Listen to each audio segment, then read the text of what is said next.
Tak lama kemudian, kunjungan rahasia Majnun ke tenda Laila diketahui khalayak umum. Suku Laila menjadi marah.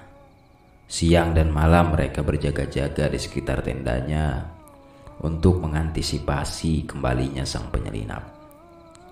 Meskipun bukan salahnya, namun secara perlahan Laila menjadi tawanan dari kaumnya sendiri dan juga tawanan cinta Majnun.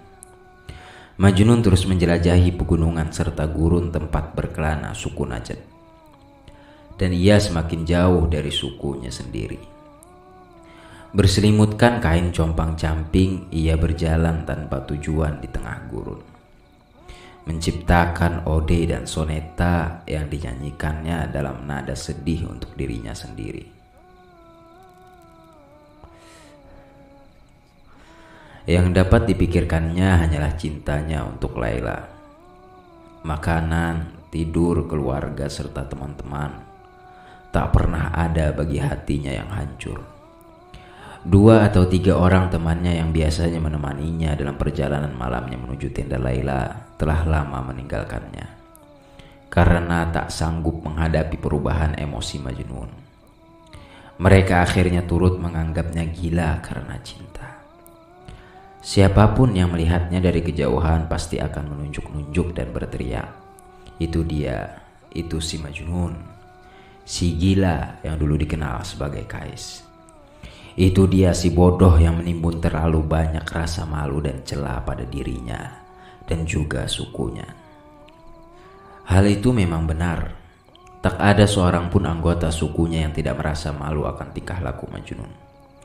Mereka telah melakukan segala cara untuk menyadarkannya, membantunya, dan juga mencegah terjadinya hal-hal buruk.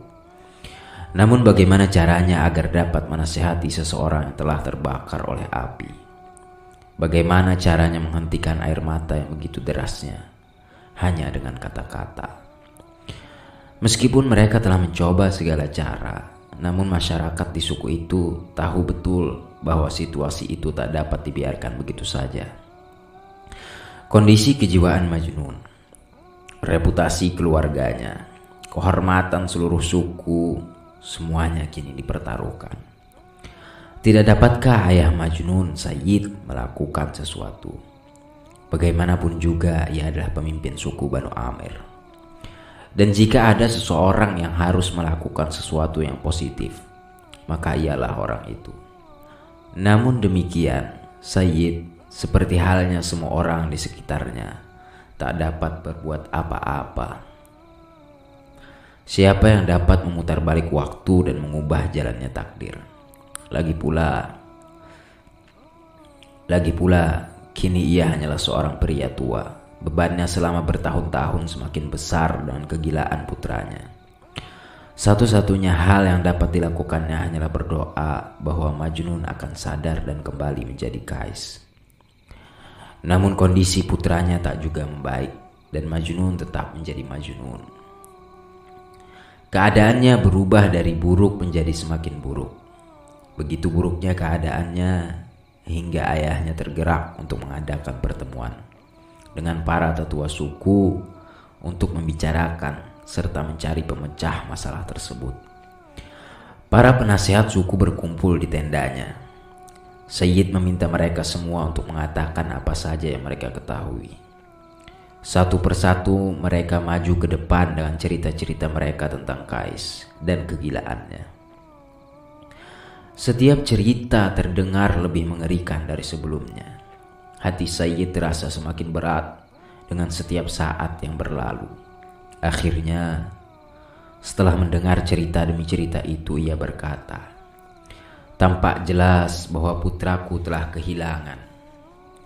Putraku telah kehilangan akal sehatnya dan menyerahkan hati, jiwa, serta pikirannya untuk gadis ini. Ia bisa kembali seperti sedia kala hanya jika ia bisa mendapatkan hati gadis itu. Hanya jika ia bisa memenangkan hasrat hatinya, maka Majnun dapat kembali menjadi Kais." Situasi ini sangat menyakitkan, namun tidaklah terlalu sulit untuk dipahami. Akal sehat bocah itu sedang kacau. Baginya, Laila adalah cahaya yang menyinari dunianya. Karena cahaya itu disembunyikan dari pandangannya, maka ia merasa hidup dalam kegelapan, ibarat seseorang yang buta. Menurutku, kita harus menemukan cahaya ini, permata yang bersinar terang ini, dan menyerahkannya kepada putraku. Mawar itu baru akan mekar hanya jika kita membersihkan debu dari kelopaknya. Kemudian pria tua itu meminta pendapat para tetua suku. Anehnya, mereka semua sepakat. Seorang utusan akan segera dikirim menuju suku Laila dengan tujuan untuk memenangkan hati Laila untuk Majnun. Dan dengan demikian akan mengakhiri penderitaan bocah itu. Tak lama kemudian, sejumlah tetua suku yang dipimpin oleh Sayyid melakukan perjalanan.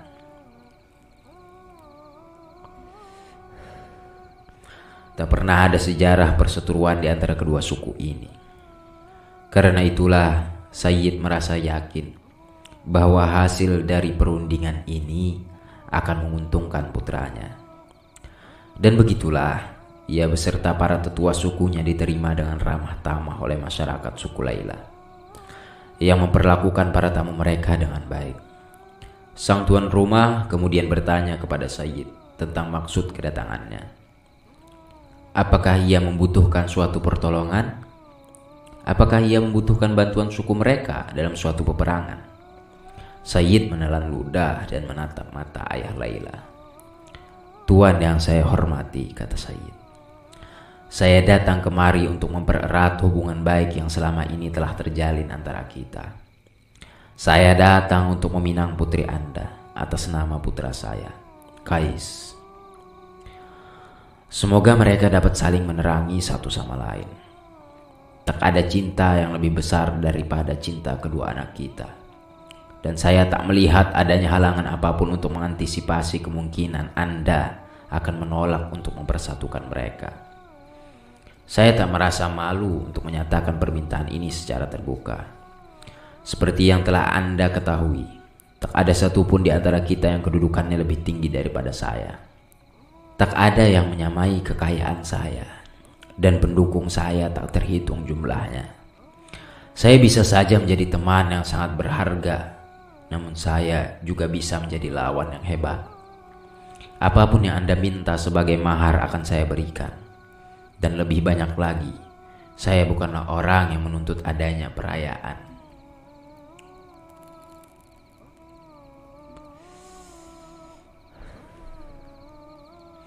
Saya datang ke sini sebagai seorang pembeli. Dan jika Anda menyadari apa yang baik untuk diri Anda, saya yakin Anda pasti tahu itu. Maka nyatakan harga Anda dengan jelas dan berikan apa yang saya minta. Jika Anda melakukannya sekarang, maka Anda akan mendapatkan penawaran yang sangat bagus. Esok mungkin sudah terlambat. Kegelisahan Sayyid akan putranya membuat cara bicaranya semakin berani daripada biasanya. Namun, apa yang telah dikatakannya tak dapat dipendam lagi. Ayah Laila, seorang pria yang bangga akan dirinya, mengangguk perlahan dan menjawab. Anda telah menyatakan permintaan Anda dengan jelas, teman. Dan apa yang Anda ucapkan sangatlah penting. Tapi Anda tak mampu mengubah ketetapan takdir hanya dengan ucapan Anda semata. Apakah Anda berpikir bahwa saya akan tergerak untuk menerima permintaan Anda dengan retorika Anda? Tidakkah Anda berpikir bahwa saya melihat adanya sesuatu di balik ucapan Anda? Apa yang Anda tunjukkan kepada saya memang menarik. Namun apa yang tersembunyi di baliknya? Sesuatu yang lupa Anda sebutkan adalah satu-satunya hal yang membuat musuh saya bahagia. Ya, memang benar putra Anda adalah pria terhormat. Benar-benar seorang pria yang pantas dipuja dari kejauhan. Dan dari kejauhan ia akan diterima bahkan oleh keluarga khalifah sekalipun. Tapi kita semua tahu lebih banyak dari itu, bukan? Apakah Anda pikir saya begitu terisolir dari dunia luar hingga tak mendengar berita-berita tentang putra Anda? Apakah Anda tidak menyadari bahwa cerita tentang kegilaan putra Anda telah tersebar di seluruh pelosok tanah ini? Dan apakah Anda benar-benar yakin bahwa saya akan menerima seorang pria gila sebagai menantu? Saya bersumpah demi Allah bahwa dia benar-benar gila. Dan seorang pria gila bukanlah suami yang tepat untuk putri saya. Oleh karena itu teman, saya minta Anda segera pergi. Saran saya, berdoalah kepada Allah agar putra Anda segera disembuhkan dari penyakitnya.